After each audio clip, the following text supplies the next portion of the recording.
Hey, how you doing? This is Tom, and this is Tom's Radio Room Show, and I'm here with Rob. He runs the 741 YouTube channel, and he has some similar hobbies to mine, which is radios. And we're going to talk about a couple of things today in kind of current events of what's been going on, what we've been experimenting with. So let me turn it over to Rob for a second here. Okay, hello everyone. Thanks for stopping in today. It's been a while since Tom and I have done a live show, mostly because of my schedule.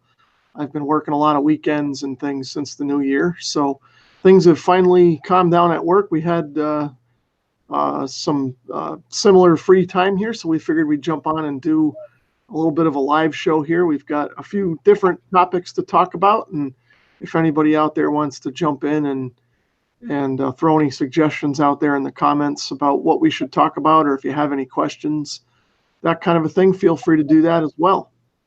So back to you, Tom. Okay. Are you monitoring the Hangout? I mean, the chat. Yep. I've got my old laptop over here on the side, and I can see the chat. Excellent. Okay. One other thing, Rob has a new setup. And Rob, tell us about your new setup. Yeah, I finally have a computer that was made in this decade. Pretty much, well, ever since I started YouTube 10 years ago, I've always been using the old computer that was upstairs that got handed down to me, kind of a thing. And so I finally decided it was time to go ahead and invest in something decent for the channel. So I've got a new, well, it's still a refurbished Dell. It's an i7 processor with 16 gigs of RAM. I forget the processor speed. And it's got a dedicated video card, so I can do all my video editing now without crashes, and I can render a video in less than 4 hours and that kind of a thing. So yeah, we're stepping up into the modern times here. So that's kind of a nice addition to the shack here. Okay, Rob, I can't see it. Let me know how many viewers we've got, and if there's somebody in the chat room, that will give us an indication that we're live, and I did set it up right. Yeah, well, I've got the live feed going. I can see us in there. We've got 8 viewers currently, and we do have one person in the chat room. We got Terry Henderson, and he's saying hi to you and me. So hello, Terry. Thanks for dropping in. Okay, so apparently we're on the air. So Yep. With no further ado, we'll get started. First thing we wanted to talk about is solar weather. I did a couple of shows last month because the solar flux index had jumped up to 78, 80. And I was telling people, this is only one of the many characteristics that will affect HF propagation.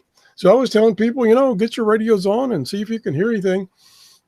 At my location, have not seen a big improvement in propagation. How about you, Rob? Well, I don't follow the solar weather as closely as you do, Tom. I'll have to admit I get my solar weather report from your channel most of the time. But on the occasions that I have tuned around on HF, it's mostly in the evening, really, after work, after dinner, kind of a thing. And I mostly listen to the local guys and stuff around here, so not a real big difference for me. But I have heard the same thing from my local buddies around here, local ham buddies that you're saying. So things are a little strange right now. Okay, maybe we can get some comments in the chat room regarding reception on HF recently. The solar flux index has gone down, I think, to 75. Now, one thing I can add, the past couple of days where it's been about 78, the few channels or stations I was able to receive were very strong. It's just that I couldn't receive some of the ones, say, in Asia or Europe, but I could hear stuff south of me, very strong. I don't know what that's about. All right, the next thing I want to talk about is... Before you move on, sure. Tom, I'll check the chat. Okay. And we've got Rolando. He's in here from the Azores. Thanks for stopping in. That's great. We've also got Joan. He's in here from Barcelona. And we also have Ahmed from Egypt. So we got Excellent. we got the whole globe here today, Tom. Excellent. Yeah, it's always a struggle trying to figure out when to do live shows. Yeah. And there's not really a great time to do it.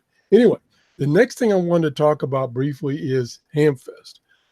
A week ago, last weekend, I went to a Hamfest that I've gone to many times.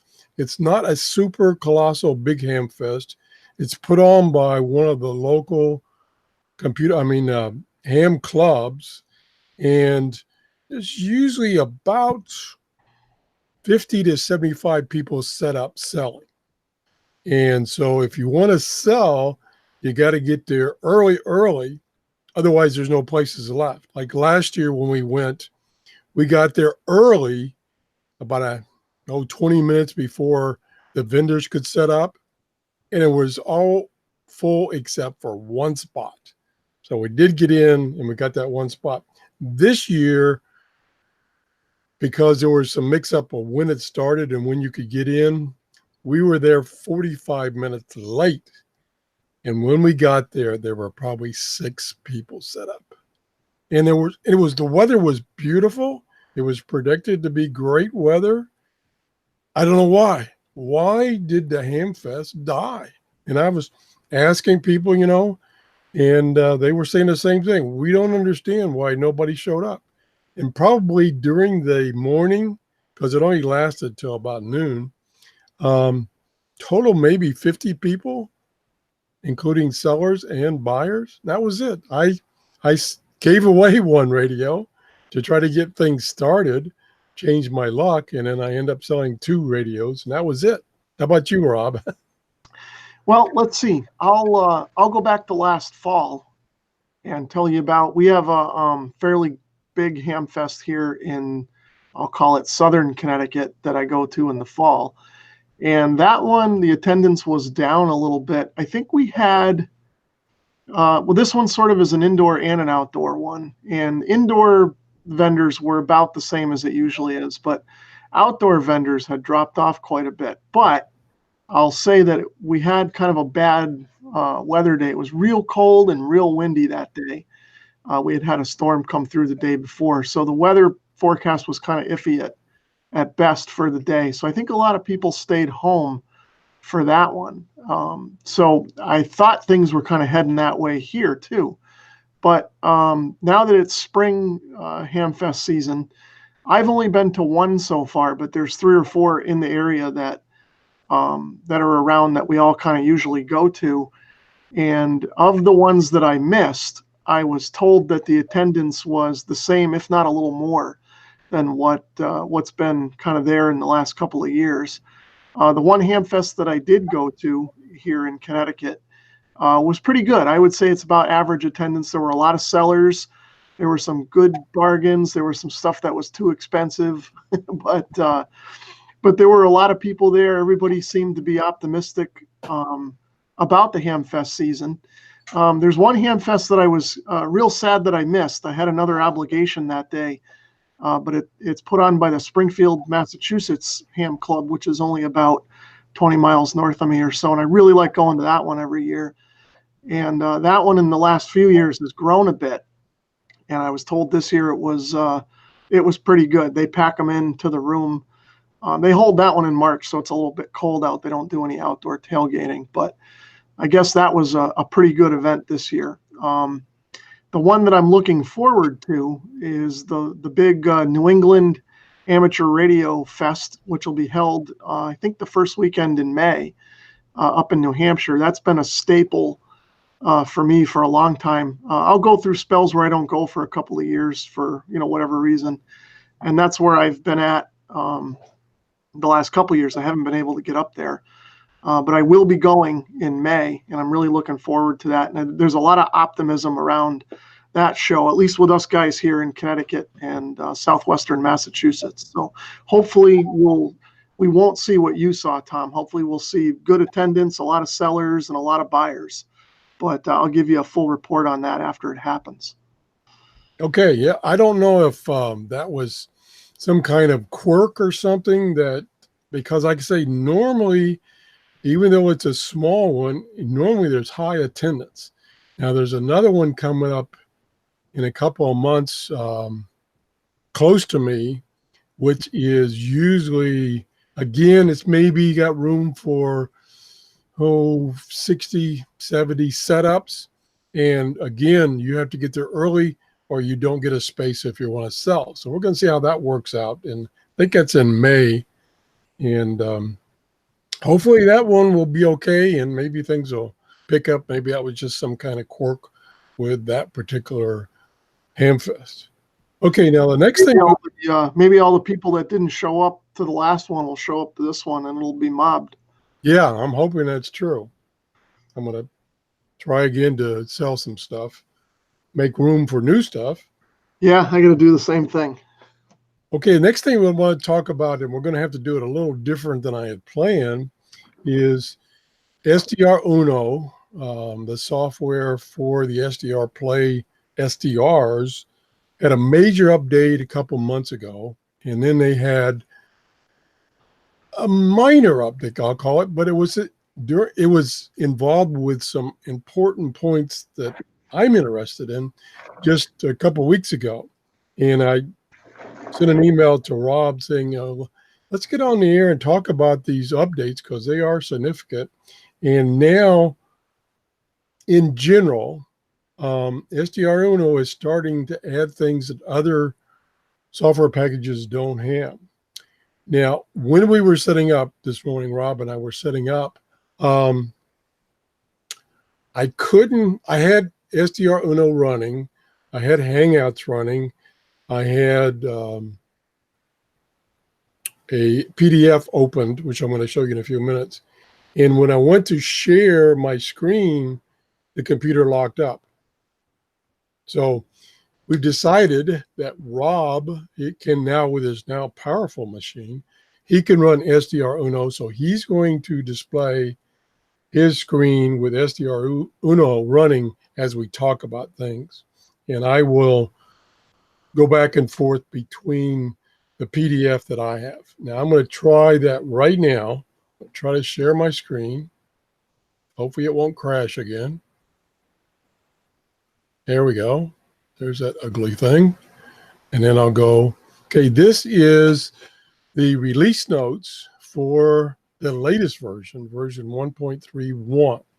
And I've done shows on version 1.3 showing you the new function about scanning and stuff like that, which to me, that was very exciting to have that feature. Although a lot of people say trying to scan the HF band is not easy because of all the noise level that's in the HF band. But it turns out SDR Uno does a pretty good job. And I've shown you that in previous videos. And so Rob is going to help us go over these with SDR Uno running. And Rob, make sure that I've switched to you when we get to that, okay? Sure. Okay, so I've highlighted some of the things that are exciting to me. I don't know if, Rob, if you want to go through all these things that are on this page or just the ones I've highlighted.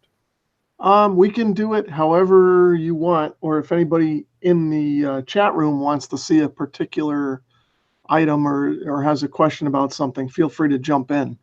No new activity over there yet, by the way. But yeah, if you guys want to see something in particular or whatever, just let us know.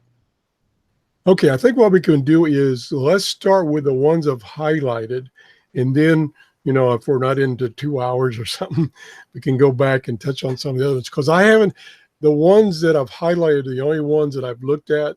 The other ones I haven't really looked at.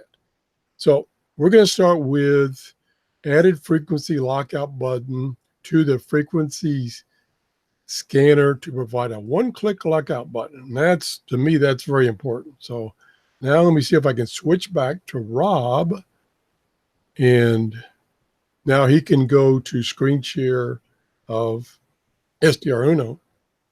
Okay, so let me know when you can see that. I can see it. Okay, so now some of the stuff you've highlighted, Tom, are things that I haven't looked at yet. So you may need to walk me through where those are. And also, I'll kind of say that keep in mind, neither one of us is an expert on any of this stuff. We're just kind of playing with it along with everyone else. So Absolutely. we'll help you out as best we can here, but we're all kind of learning together. What was the first item, Tom, that you want? The first one was when you're in the scan arrange. I believe that's. I'm gonna look at it myself offline. Okay. Yeah. Okay. Let me go back. When you're in that mode and you're scanning and it's hitting on, say, a beacon or something that you don't want it to hit anymore, Yep. you can click on that on the memory panel and it'll lock it out. Okay. Go ahead. I haven't actually done that. So Okay. we'll do this together for the first time. We'll try it. So what I'll do is I'll go into the scan range and we'll just pick the airband. We should be able to get some stuff here with that. I think I've got an antenna set up that should work with that. I may need to switch that over to tuner 2 though. And let's do a scan and see what we get. Okay. Are you able to hear the audio on that at all? Yes. Okay. So you can see it's scanning. Now, how do we do the lockout, Tom? Is that, right here. Okay. So that's good. So like Tom was saying, this button up here, if everyone can see where my mouse is. So right there, if we don't want to hit that frequency again, we just click add lockout and it shouldn't stop on it again. Am I correct in that, Tom? Yes. Okay. Now, one other thing I'll point out is that you started with your database or your memory bank that you had set up before. And when you do that, it adds to that. Oh, right. It put it down here. Yeah. Yeah. And so you don't want to actually put it up at the top. So you don't necessarily want to start with a existing memory bank, but you can because you can. Right. Well, what we can do, if you don't want it to write to the memory. Oh, I thought if this was not checked, it wouldn't save it to the memory channel. No. Right here. Yeah. But I guess that's not the case. That doesn't sound correct, but maybe that's a bug. Yeah, I thought if this was not checked, it wouldn't write the frequency. Let me mute that. It wouldn't write the frequency here, but I guess it did anyway. Yeah. So let's try that again. Let's see what it does. See if it picks up on anything. There's one. Yeah, so it added that to the memory bank. And then there's a real signal. Okay, well, either way, it looks like the feature works. It's just questionable whether or not it's supposed to write to that memory panel or not.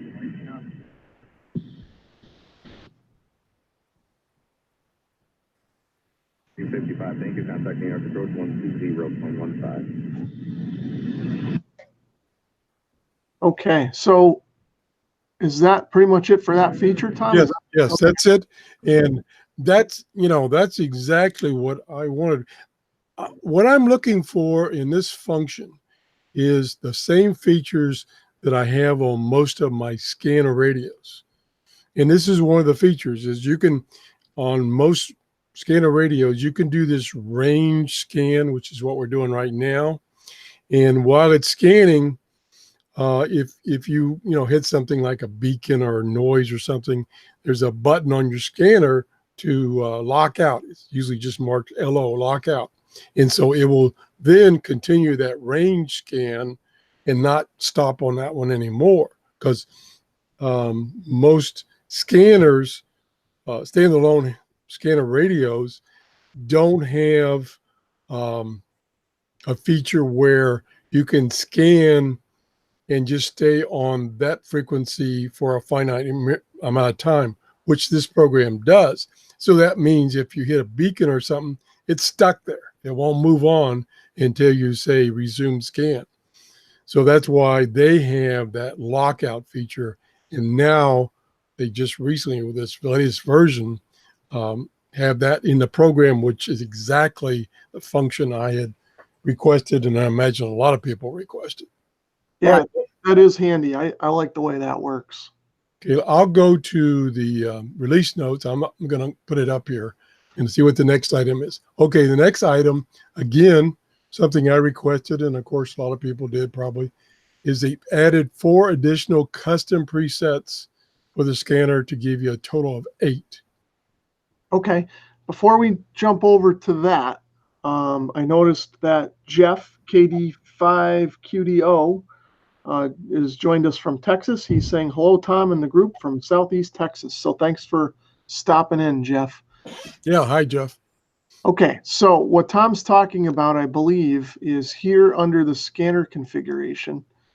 And if we go up here to the preset ranges, in version 1.3, we had all of these preset ranges, medium wave, airband, so on and so forth. And we only had 4 custom presets. And they were just called custom preset 1, 2, 3, and 4. Now you can see they've added 8. And now we should be able to change the name.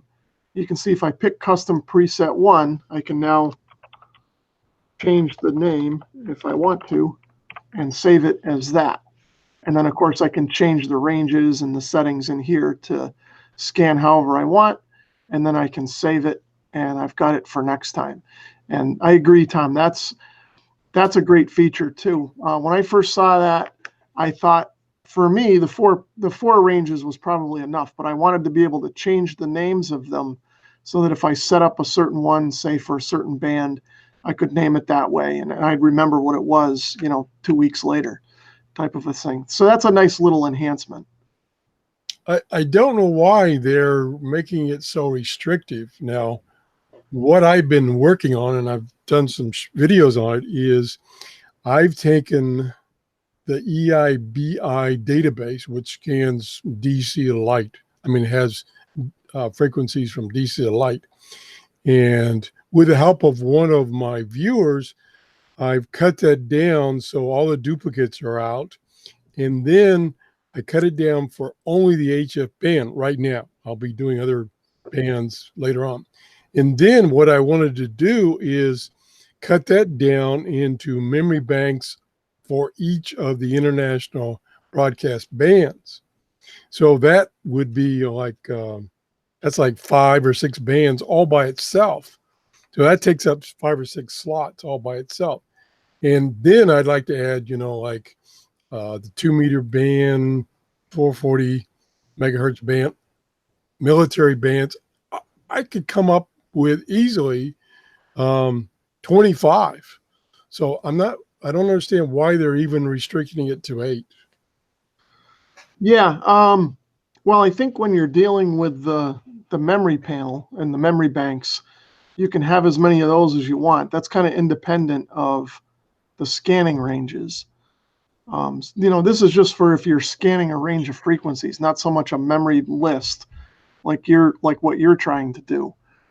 So that may be why they've kind of done it that way. But yeah, that's an interesting. What you're trying to do is a pretty interesting thing. That database, like you've kind of pointed out just now and in some of your previous videos, that thing is huge, and getting it kind of sliced up and parsed down to a usable fashion is a little bit of a challenge. But once you get it there, you can import it right into SDR Uno, and then you can scan those known frequencies to see what kind of activity you're seeing. And for me, that's probably a little more usable than trying to scan a range of frequencies on HF, because you never know exactly what the frequency spacing is going to be and where the signals are going to show up, that kind of a thing. And I don't know if you've noticed that, Tom, but when I've tried to do a range, if I don't have the step frequency set just right, it's going to miss some of the frequencies that are there, especially on the ham bands where the stations may not be at even increments, kind of a thing. So I think that memory bank trick that you're working on is going to be a good thing to do. Yeah, I kind of mixed modes here when I was talking about this. one mode is the memory bank, which, like you said, you can have as many files as you want to. The other mode is you take that for instance, you take that international broadcast band range and you put it in range scan, and then you look for new stations. So then it builds the memory bank for you. Oh, I see what you're saying. You know what I'm saying? Yep.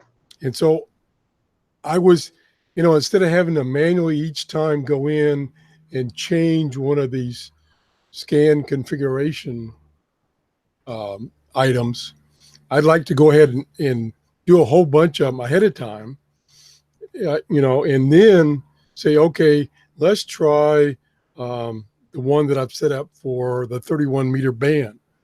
And let's set it up to scan those frequencies, what it finds, store in the memory bank, and then later I can eventually create my own frequency database of, for instance, the HF bands or any other band. And so I don't have, because I've found scanning the one from the EIB, now that propagation is terrible, I don't hit much. But I can hear things, I can see things around it, but they're not in that database because they're not, I'll call it registered international broadcast. Do you see what I'm saying? Yeah, that makes a lot of sense, Tom. I see where you're going with that now. You want to be able to have a custom preset for basically every band you're interested in and save that off. And then you can, go back to that when you want to do a range scan or tweak those settings for that band and have different settings for another. I got you now. That's a great use of that. Yeah, and it gets back to what you were saying about getting the correct step frequency. So it'd be nice, if you have more of these and you finally get it right, then you can save it with the right, step frequency and threshold and stuff like that. Instead of having to manual each time, well, I've used up my 8, now I've got to use one over, and then that means that one has been modified and I still only have 8. So yeah, that makes a lot of sense. That's a great use for that. Well, hopefully in future releases they'll add more. yeah, I gotta give them credit for this quick update to that major update they did. I mean, they did that within a month. Yeah, I agree. There was a lot of little incremental improvements that they made in a short amount of time. That was great. And they were to me very important. Yeah, I agree. There were a couple in there that were important to me too. For instance, when I was scanning, for me, I like to scan the memory frequencies here. And you can see I've got a bunch just as an example here in my memory bank right now. And I've got all different bands in here. I've got some HF, I've got some 2 meter and so on and so forth. And these are just frequencies that I like to listen to. Some of my friends are on these frequencies or, whatever. And when they first released version 1.3, I noticed that it would scan all of these frequencies, but it wouldn't change the mode or the antenna setting or the filter settings. It stuck with whatever was last kind of set up here in the RX window. And one of those enhancements that they made is now the scan feature follows along with whatever is saved in the memory bank. So for instance, I've got an 80 meter frequency here on lower sideband, and then I've got a 6 meter one in upper sideband. So now when the radio hits this one, it changes to lower sideband with this filter setting. And then when it gets to 6 meters, it changes over to upper sideband with a different filter and a different antenna. And that works great. I've tested that out, and that's really enhanced things for my usage. Yeah, that's excuse me. That's one of the major updates in this last release. Also, just to remind people, Rob is running the Duo, so and correct me, Rob, he has some columns there that we don't have, that only have the single receiver. Yeah, I've got the Duo hooked up today.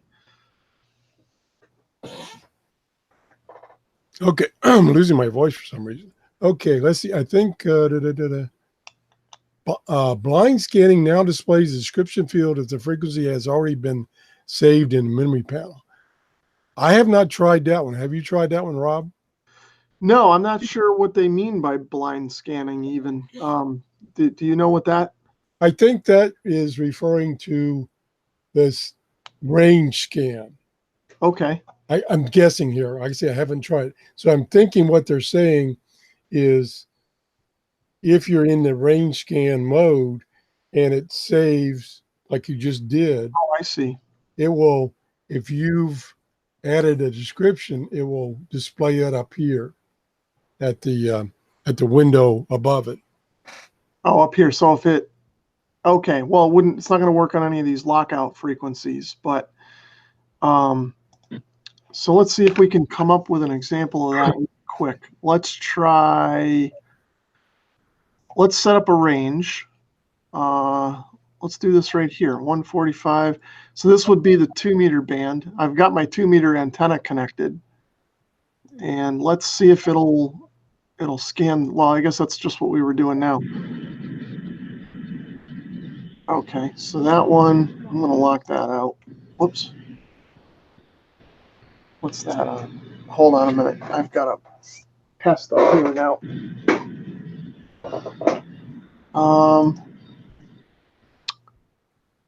I don't think I've got, oh, you know what I need to do? Let me set the threshold a little bit lower on this.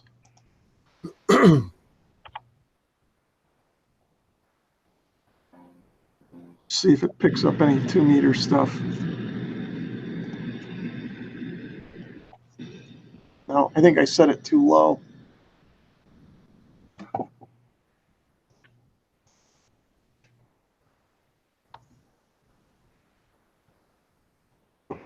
Yeah, there's not going to be a whole lot of activity here on 2 meters. I thought if I could grab one, it would, I could put something in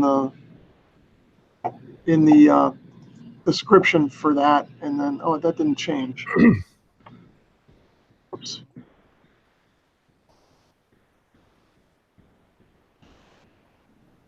Okay, hang on a minute, Tom. My wife's cat is down here jumping all over my desk, and I got to get rid of the cat. I know the feeling. Well, what I was thinking you might try is you might try the HF band and try around WWV, which should be there. Okay, let's see if the cat will go. So let's see, what should we put in for a frequency? Oh, say 9.5 to 10.5, and then it should hit 10 megahertz. So let's do it that way. Yeah, that's another thing I'll kind of say that I'd like to see changed is that instead of in hertz, I'd like to see this in kilohertz or megahertz. Amen. I can never count the number of zeros I got to put in. Whoops, that didn't take.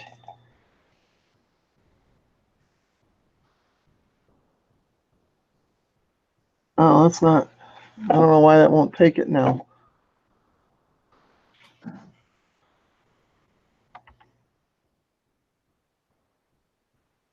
It's not changing. Try a different preset data or file. Let's try that. Oh, okay, let's try that. Because what's confusing, they now allow you to change the name of the preset, but you can't change anything else. Oh, I see. All So right. it's still a preset, which again, I don't need presets. I need slots that I can set up. Is that the right number of zeros, or do I need one more? Let's see. I can't even see your screen. Oh, really? Is it? That's just me. That's just my bad eyes. Okay.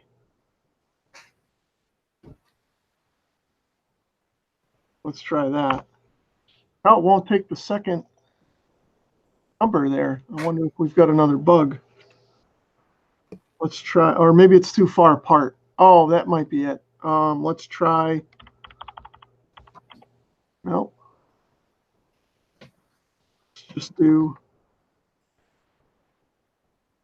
Okay, it might be too far apart. Oh, okay. So try So let's try, 98. yeah.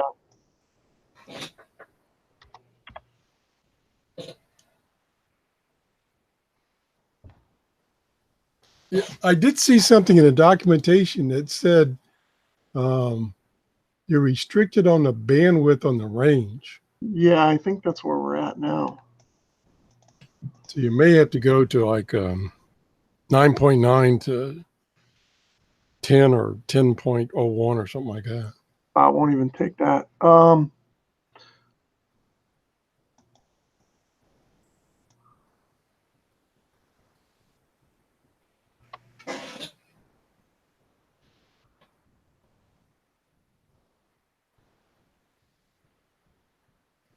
Oh, it's not behaving. Okay, Well, we'll move on. yeah, I don't want to get stuck on that, I guess, but we'll figure that out.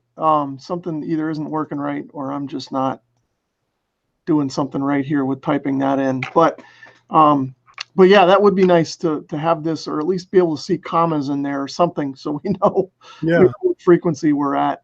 Kind of, or at least do it in kilohertz and not hertz. yeah, that would be nice. But I guess, like Tom is saying, what should happen is if you're doing a range scan and it sees one of those frequencies that are loaded in your current memory panel, if it has a description, it'll display that description up here Exactly. in the scan range. So we'll have to test that out.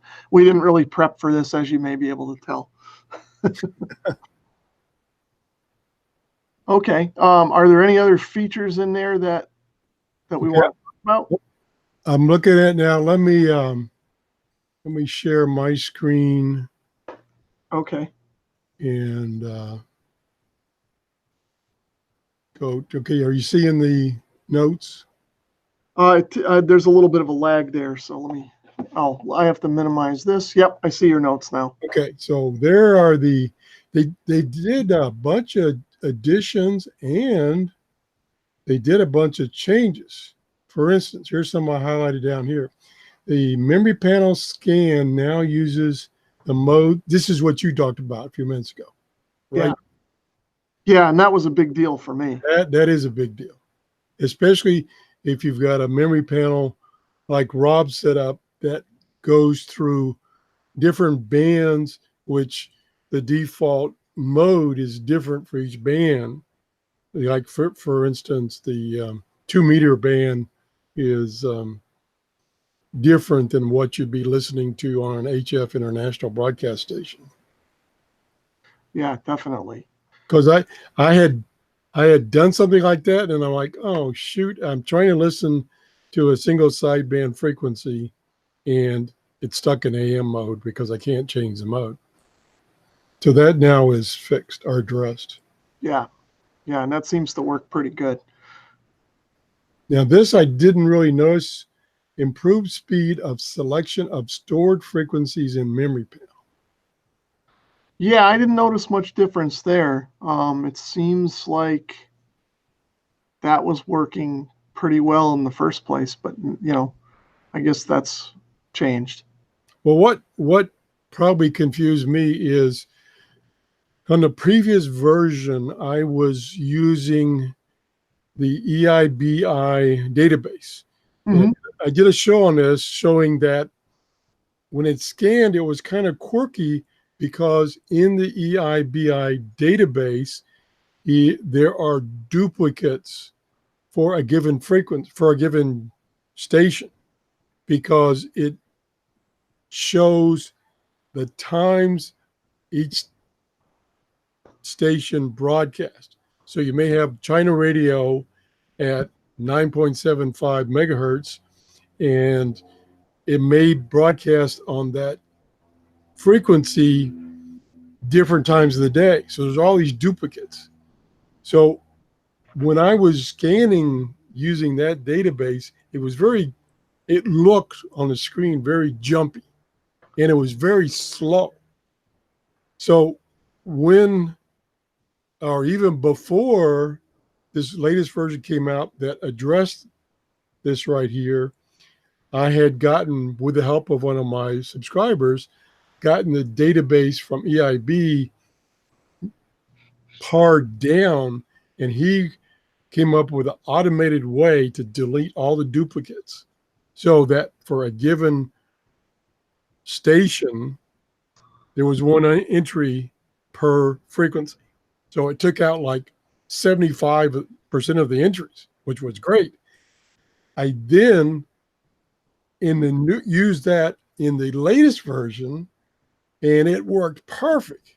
And I don't know if it was partially because what he had done for me, reducing the database, the memory panel, and this improvement. Yeah, hard to say. I never tried. Well, I brought the EIB database in and played with it a little bit myself here, but generally, I was using my own. I guess I could call it a database, list of frequencies that I scan, and it was much smaller. I mean, you pretty much saw all of the frequencies that I was kind of playing around with. I basically when I scan, I like to scan frequencies where I know there's activity. I'm generally not looking for new stations like you are, Tom. I use a scanner mostly to listen for people I know that are talking or whatever. So like I said, in my case, the frequency database was much smaller, so I didn't notice much of a change either way. But you could be right. If you're using a larger database like the full EIB or even a whole band of frequencies, that may be a big deal. Yeah, for instance, the 31 meter band are taken from the EIB database at just raw conversion. I had about 1,500 entries. After this gentleman to help me got rid of all the duplicates, I had less than 400.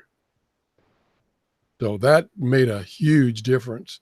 So instead of getting stuck on a frequency because there were so many entries in the memory panel, it just stayed on that frequency one time and it moved on. Or it might stay on that frequency because there was a different international broadcast station broadcasting on that same frequency. So it might stay there a couple of times, but not like, 10 or 15 times. Yeah, that's true. I know that that's a bit of an issue, but it sounds like you've worked it out. Yeah, I mean, that with the help of that gentleman, it works really smooth now. So now I can easily, he did it for the whole HF band. So I can easily just take chunks out of that per the international broadcast bands and set that in a memory panel and tell it to scan that memory panel for that particular band, and it'll go through it pretty quickly. And so what I do is, depending on the time of day, I will select a different band. Like in the mornings here in Florida, I usually go down to the lower part of the HF band. So that would be like the 49 meter band or the 41 meter band. And in the late afternoon, I go up to the 31 meter band or higher. And I only scan that band. So this scan function to me is really nice. Now there's been a scan function for quite a while as a add-on to SDR Sharp, and I've done a show on that, and it was kind of funky. It worked, but it didn't work that well, so I gave up on it. But this is working quite adequately. Yeah, this is really great. This is really slick in terms of the way they've implemented it right with the software, and it works good. There's a few limitations in my mind to it, and kind of like I touched on before. For me, if I generally listen to the ham bands more so than the broadcast bands, so the frequencies can kind of be anywhere. Ham guys can operate wherever. Up in the VHF band, it's a little different. If you're scanning repeater frequencies and things, it's a little easier. But say down on 80 meters, it's a little tough to do like a range scan. But it's still a nice feature. I really do like it, because you can search for frequencies like Tom is doing, or you can search the band and see what you can find if you set it up just right or have a couple of different presets. Or like in my case, if you have known frequencies that you're scanning for activity, then that works well for that too. And the radio doesn't have any problem now changing modes and things like that and kind of dealing with it. The way that I use it, or I've started to use it, is I like to have it on in the background when I'm doing other things. For instance, I work from home a lot in the evenings and on the weekends when I have to do overtime. And so I can kind of set this up and let it go in the background and let it scan the frequencies where, my buddies are, or the ham frequencies that I like to listen to. And it'll just, play in the background while I'm doing other things and do its thing. And, it's good to go. I don't have to touch it. So it's been great for me. It's like having an HF scanner now, which is, not something that you can go buy in the store readily. Yeah, one thing I don't know if it's really a bug or they wrote it that way for a reason. That's probably what it is one thing I like to do is I like to go to the scan range mode, pick a range, and have it scan while I'm doing something else and storing the results in the memory panel. What I've found is once I start to scan, I can't mute. Oh, okay. So what do? You just turn the volume down or something? Yeah. So, I quite often I'm doing something and I want to mute. So I just use the mute button. Well, apparently you can't because I made a ticket out. Now that's one thing about the SDR Play people and their setup is they have this on their website area where you can write or make a ticket. They call it a ticket. It's to address something. And it can be a feature or something you'd like to see added, which I've done a lot of. Or it can be something that you saw, you don't know if it's a real problem or not. Maybe you're just doing something wrong, or something you think is really wrong. And that's either for the hardware they make or the software.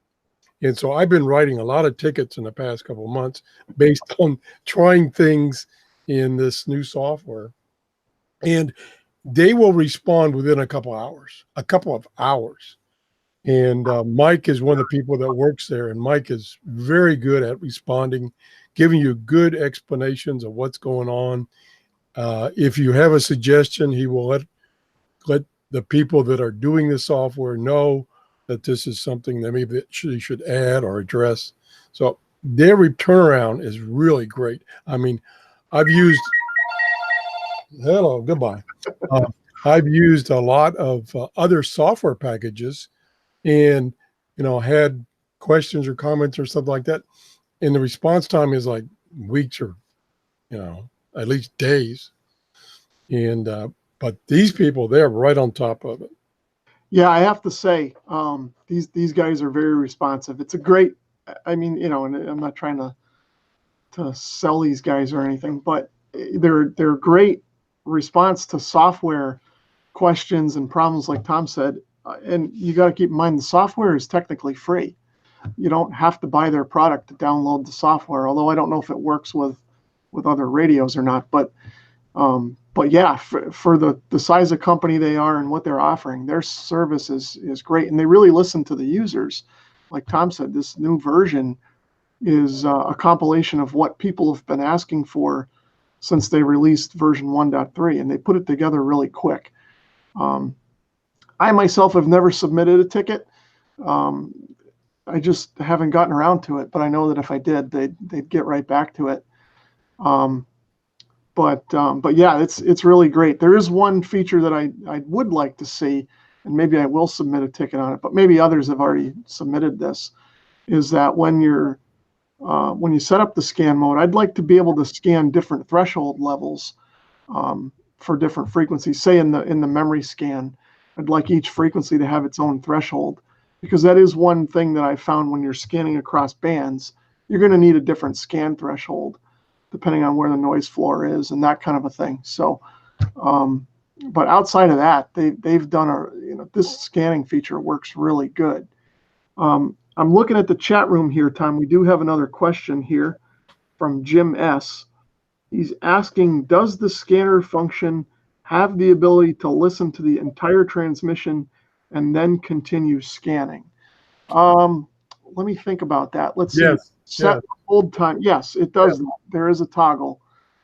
So if it stops on a frequency, it'll stay there until that transmission is done, plus whatever hold time you've set, and then it will move on. Actually, there's a couple. There's one that does exactly what you said, where it stops on a frequency and then it looks at the time delay you want it to stay on that frequency. And then there's another option that you can say, as long as there's a signal there, it will stay there forever, which can be kind of bad if you're doing what I'm doing, is looking for stuff and it hits, like a beacon or something. It won't go on if you've selected that mode. So I usually don't, when I'm looking for stuff, I usually don't select that mode. I select the mode that Rob mentioned, which is just to stay there for a finite amount of time, maybe 5 seconds or less. Yeah, and that's and I use the mode where it stays on the signal until it disappears, because like I said, I'm listening to stuff that I want to listen to for a while. Say there's a conversation on 2 meters or whatever, and I want it to scan and stay there, and I want to be able to hear what the people are saying. So that's kind of the way I use it. But like Tom said, he's searching for signals. He doesn't want it to stay there. So, he sets it for a certain amount of time, gives it enough time to stop, register it into the memory panel, and then move on. Now, the other thing that I've asked for, and I thought I found a solution, but it turns out it's not at all, is when you're scanning, that it would save in a different file when you're scanning via the memory panel. So you've already got the frequency set up. It would save in a different file which ones it found. So, so you'd have a history of what stations, for instance, that when it was, like for instance, my cut down EIB database, memory panel, I keep calling it database, memory panel, which say is for the 31 meter band. A lot of those stations are not broadcasting when that database says they are, or I can't receive them. So what I'd like is to have the thing set up and just running. And I go off and do everything, run all day long. I don't care.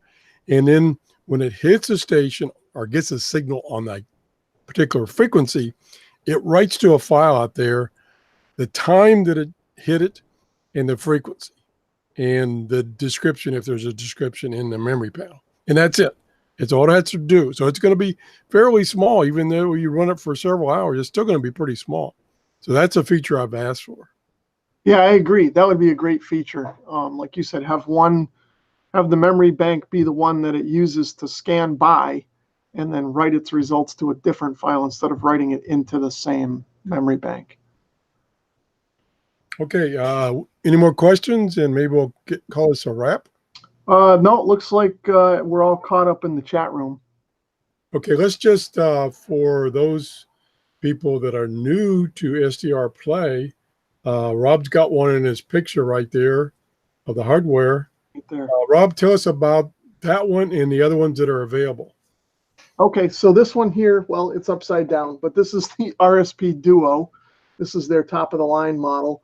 And you can see you can run, it's got 2 different independent tuners in here, and you can run 2 different antennas. I've got 2 50 ohm antennas connected right now. One of them is an HF antenna, a dipole, and the other one is a 2 meter antenna, just a vertical 2 meter antenna. And then there's also a high impedance port that you can use on tuner 1. And these are all selectable and configurable in the SDR Uno software. But you can run these 2 receivers independently or at the same time if you want to. I've even tried, well, just last night, I wanted to see if it would work. I was able to set up both in SDR Uno and run them at the same time scanning. So I had one scanning HF frequencies and I had the other one scanning 2-meter frequencies at the same time. So this is kind of a neat unit. You can do a lot with it.